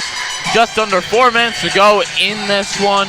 Jake Gable, Hayden Mandel on the call. Andrew Mayo, our producer, here on WHIP Radio, streaming on YouTube tonight. Before the timeout, we had a foul call. Tyler Bertram got sent to the line on the foul on Sam Hoffman for Temple. Hoffman, that's his 4th foul. He stays on the court, but that'll be very critical for the Owls. Yeah, that's Coach Adam Fisher trusting his graduate student transfer with 4 fouls, less than 4 minutes left to go, so trusting him down the stretch. Bertram drains the first. He's got a wrap on his head. I think that was added after he got hit in the face by Hoffman. He has a bandage wrap. He was wearing a headband as well, so it kind of looks like he's wearing 2 headbands right now as they're both the same white color. First time tonight, Albany in a 2-3 zone, switching it up. Zion Stanford at the free throw line. He's just going to take it. He realized he was wide open and drains it. Yep, that's what you give up in a 2-3 zone, is leaving that middleman wide open, and Zion Stanford took full advantage of it. Pass inside. Posting up is Beagle. Going up against the smaller Riley. Can't get it to go. I've never seen that before. Riley was on the ground, and Miller dribbling the ball helps pick him up. There's no dead ball on that, so Miller with the assist without any points going on the board. I think I have seen that before in like some reel. I think it was either LeBron or with helping up Kyrie. Well, Heiser Miller getting the LeBron comparison now. Everyone thought that would happen tonight as he makes the layup against Beagle. Miller, he's up to 26 points, 72-62. Excuse me, 24 points, as that layup is good. Yeah, that was miscommunication on Sam Hoffman's end on defense. He was guarding him at first, and then he realized he had to back off, but when he backed off, there was no one on him. So 8-point game, 72-64, Temple in the lead, 2:30 remaining. Temple not being very fast-paced at all, taking their time. Miller wide open mid-range, and he drains it. I said he was at 26 last time. Now he's at 26 points, 3 away from his career high. And Thomas gets all the way to the rim. Gonna call a foul on Barry. He's very surprised, but Thomas getting 2. 10-point lead here, a little over 2 minutes. How does Adam Fisher's team close out, Jake? I feel like it's been the topic of conversation almost every game, every close game that they've been in. They had the Drexel game where they were up by as much as 8 with less than 2 minutes to go. Almost lost that game. And then, of course, the LaSalle game where they were also up a hefty margin with under 2 minutes. Ended up going to 3 overtimes. How is this team going to close out? Thomas makes the first free throw. He's 5 of 5 on the night. He's got 16 points to lead all Great Danes. Temple has 3 players with at least 16 points. As he misses the free throw, fighting for it. What a hustle play. But, oh, Sam Hoffman, he threw it off of the leg of a Great Dane. But Hoffman was actually out of bounds when he threw it, according to the ref. I thought Hoffman was in bounds. It is all the way on the other end from our perspective, but I thought he got it in. Pass in the corner to Bertram. Beagle gets it, and he is fighting for possession. It's going to be a jump ball. Him and Heiser Miller were tied up, so it will stay Albany ball. 2:06 on the game clock, 15 seconds on the shot clock. Temple's, I guess it wouldn't really change much if this was NBA rules where they both have to literally jump the ball, because that would have been a 6'10 Beagle against a 6'1 Miller. Yeah, it definitely would have been in the favor of the Great Danes. So they get it anyway, but possession arrow now favors Temple for the next jump ball. Inbound inside the Reddish. Beagle getting it, and reverse layup and a foul. Beagle putting a little English on that one.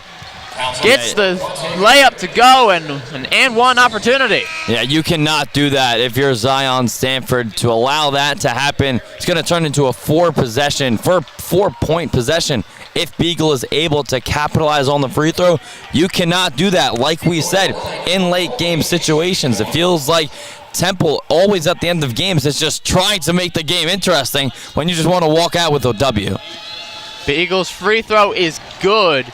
He's up to 16 points to tie Thomas with the lead in points on that team. Now Albany a little bit of a 1-2-1 trap right here. Nearly got a steal. Yeah, Zion Stanford does get the pass, however. He just kind of loses his footing, and he's going to call it a travel.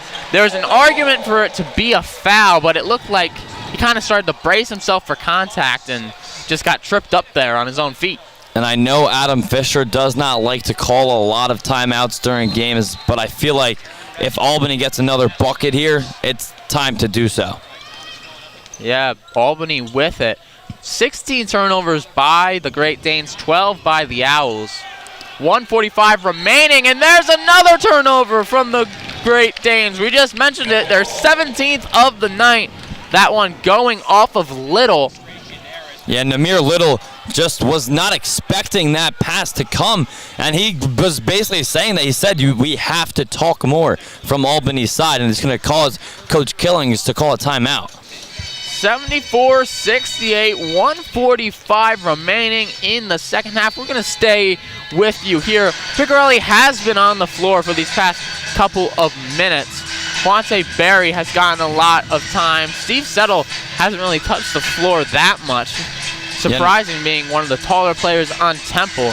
He had a great game against LaSalle where he put up all types of career and season highs, but with a game dominated by the 6'10 Beagle, I mean, really, they haven't really played any true big men. Sam Hoffman's been taking the majority of that role, and he's done a pretty good job at it, but he does have 4 fouls. So, excuse me, I don't think Albany took a timeout. It was just an official review with under 2 minutes left to go here, and the call is confirmed, so it will be Temple basketball. So that does change things. That gives Albany another timeout, and that's key because they have 1 timeout left. Temple has 3 timeouts left. Both teams have 10 team fouls, so they're in the double bonus. And see if Albany starts to foul here. They are down 6. I feel like they don't have to with 1:35 remaining. Picarelli has it, 18 on the shot clock. He's dribbling far away from the basket. Don't see him handle the ball all too much, but he gives it up to Stanford. Albany being very aggressive, too, in these double teams here in this possession. Yeah, they're trying to force a steal here. 5 on the shot clock. Miller driving in, just kind of loses it. Tries to throw it back, but he's going to get caught by a Great Dane. No shot clock violation. Thomas going all the way and gets the layup to go. 4-point game now, 1:06 remaining. Temple 74, again. Albany 70. Miller, he's trapped by 2. Gets it over the line to Stanford, who's immediately picked up by 2. He's going to spin out, and Adam Fisher takes the timeout. A little bit of an unfortunate timing, though, because it looked like Miller finally got free of that double team. Yeah. Stanford. Excuse me, yeah, Stanford. Yeah, and hopefully not too little too late with the timeout, because we just said the lead was 10. And then a 6-0 run from Albany in less than 90 seconds has this lead at 4 with under a minute. The good news for Temple, they do have the ball. Let's do some mental math here. Albany's guaranteed at least 1 more possession, but they can get 3 points at most unless they get fouled on a 3-pointer. So they're most likely going to have to foul if they can't pick up a steal here. With 21 on the shot clock, 55 seconds on the game clock. If you're Albany, how long until you have to take a foul? I would say once it starts winding down to about 25 seconds, if you can get a bucket and a stop on this next possession. You think you don't foul on this possession? No, I would not foul on this possession. Down 4, you get a miss, you're guaranteed to get the ball back, obviously, if you get a defensive rebound. And with the way that Temple has been shooting tonight from the line, under 70%, I'm in a good spot if I'm Coach Killings to let this possession play out. Well, it looks like you and Coach Killings agree because there's been no foul. Miller has it at the logo. He gets a screen from Hoffman. 9 on the shot clock. He's going to drive right. Step back mid-range, no good. He fell to the floor. Hoffman fight for the rebound, and Miller comes up with it. Now you might want to foul. He's going to dribble out, tried to get away from the defender, but Little's going to get the intentional foul on Miller.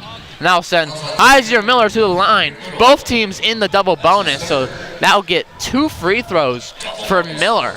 Yeah, and I did not like that play call coming out of the timeout from Adam Fisher. You call a timeout after your team's in scrambles trying to get the ball over half court, and then all you do is just have an ISO play for Isier Miller. Well, Isier Miller's got 26 points on the night, 3 away from his career high, which was set earlier this year against Columbia. He makes the first free throw, 5-point game. Albany not out of it, but definitely need every point at this moment. Up 5, he's 7 for 10 from the line tonight, a 77% shooter on the season. Second one is up and good. So he's got 28, one away from his career high as Thomas brings it up for the Great Danes. Now with it is Reddish. Albany wants the three. They get a three from Bertram, and he's short on it. It's pushed out of bounds, and it's going to be off of Beagle. So that one's going to stay Temple ball, but it looks like it's going to get reviewed. Beagle and a couple of other Great Danes immediately started to do the motion with their finger for the replay. So with exactly 20 seconds on the clock, shot clock unplugged, they're going to review who this ball is off of. I feel like if you're in this huddle, you got to prepare for both scenarios, whether you're going to be on offense or defense on both sides. I mean, if you're Temple and you get this ball back, you really just need the ball to get caught, and then you're most likely going to get fouled. Yeah, but if they can get fouled and make these 2 free throws, that should solidify this game. If it does end up being Albany ball, however, I mean, this could get interesting. With a 3, it could be a 3-point game. It's Temple's ball. Officials just confirmed. So now Albany going to have to try to steal this one away. Yep, just need a clean inbound if you are the Owls.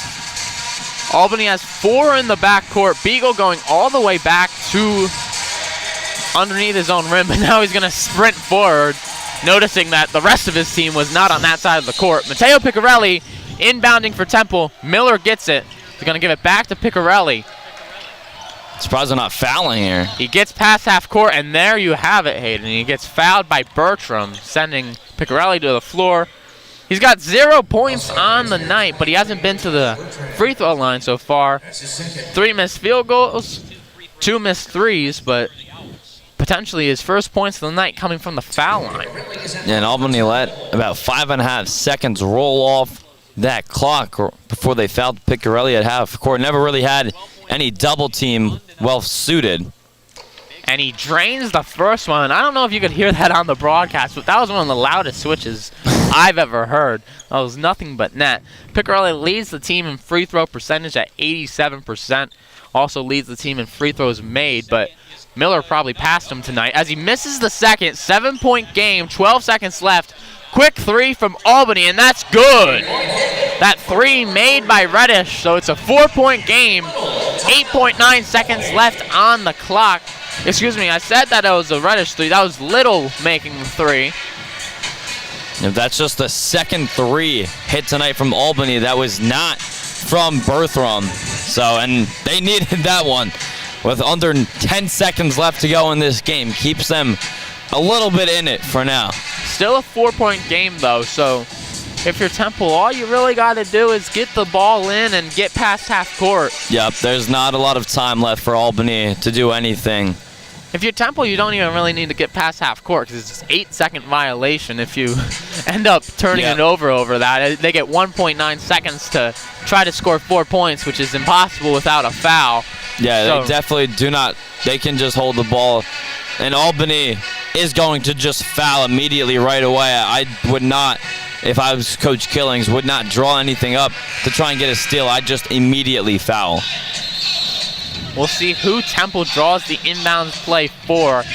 They drew that one up for Piccarelli. He made 1 of 2 from the line. Do you think you stick with that plan, or do you think you go with Miller, who's got 28 points and has made 8 free throws? If I can get it to Hasir Miller, then I would rather have him take the free throws. On a night like tonight, yes, Matteo Piccarelli is their best free throw shooter percentage-wise, but just the way that Miller has looked tonight, I think I would trust him more. And Piccarelli is going to be the inbounder here. It is interesting to note, though, Piccarelli was the inbounder last time, and he ended up with the ball eventually. No one even at Piccarelli at the line, but they're going to get into Riley and foul right away. Bertram was confused, looking to his coach immediately. It looked like the defense didn't do what they intended to, and Riley goes to the line. 7.5 seconds remaining on the clock. 4-point game. Jordan Riley has 18 points tonight. He had 16 last game. He's 7 of 8 tonight from the charity stripe. Yep, and Riley can match a career high from the free throw line right here. He had 20 points in that Big 5 Classic Championship loss at the Wells Fargo Center against St. Joe's. And here comes Steve Settle in for the first time in a while. They're going to take Zion Stanford out of the game. Stanford, 6'10", maybe using his length, but the second free throw no good, so 19 points for Riley. 3 from Bertram way back. That one's going to be a Temple rebound, however. He misses it, and Temple walks out with the win. It got a little close towards the end, but the Owls do prevail. 78-73 is the final score. Hyzier Miller was your main man for this one. 28 points. He was 1 point shy of tying his career high. Temple ends the 4-game slate at the Barclays Center with the W against Albany. Hyzier Miller in the lead. Riley had 19 for the Owls, and along with the help from Stanford, who had 16, and then Sam Hoffman, he only had 5 points, but he had 12 rebounds and was one of their key defenders in this one.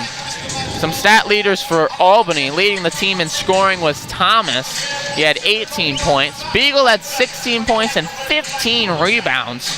And Bertram had 15 points as well, but just coming a little bit short, losing the 5 to the Owls. Yeah, and I think Temple down the stretch did a good job, especially, honestly, throughout that entirety of the second half of stopping Beagle. He only had 1 offensive rebound in the second half compared to 6 in the first half. That was key to Temple, just stopping the Great Danes from inside the paint. And then, as you mentioned, Hyzier Miller, 28 points here tonight in Brooklyn. And he was very smart in the decisions that he made for the majority of the night, and he was very efficient too for his standards. Yeah, 9 for 22 from the field, just a little bit under 40%, around that 45% mark. But Temple walks away with a W, their first neutral site win of the season, and that's going to be huge with at least 2 games coming up in Hawaii that are going to be neutral site games as well. We talked about it earlier in the broadcast. This was a revenge game. One side was going to get the last laugh over the other. The head coach of Albany, Dwayne Killings, was an assistant at Temple prior to coming to Albany. And then a current assistant on Temple staff, Bobby Jordan, he was an assistant under Killings just last season. He comes to Temple and he gets the W. Saw him in the handshake line after the game, and he was talking to a couple of his former players. I mean, he probably recruited about half of them. He's known as a good recruiter and a very good scouter as well, and he used that intel well and helps lead Temple to a victory tonight. Yeah, almost had some of his own guys that he helped recruit to Albany beat him tonight, but Temple a little bit shaky down the stretch, but they were able to hold on at the end. Time just kind of ran out in favor for the Owls. Well, that will do it for us from Brooklyn. For Hayden Bandel, our producer Andrew Mayo, I'm Jake Gable. Thank you so much for listening to Temple Men's Basketball on WHIP Radio, streaming on YouTube. Temple wins this one 78-73 over Albany.